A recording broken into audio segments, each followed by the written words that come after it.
Hello! To change system navigation on your Samsung Galaxy A06, first you have to go into your settings, then go into display and scroll down for navigation bar. You go in here and here you can select preferred navigation, your preferred navigation through the device. Also, after selecting your preferred navigation, you can click more options for more customization, and here you can change your gesture sensitivity.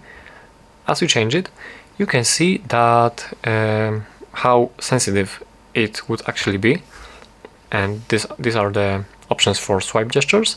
And as you select buttons, right here in more options, you can just change the layout of your buttons. And here you can turn on or off your Assistant app. Simple as that.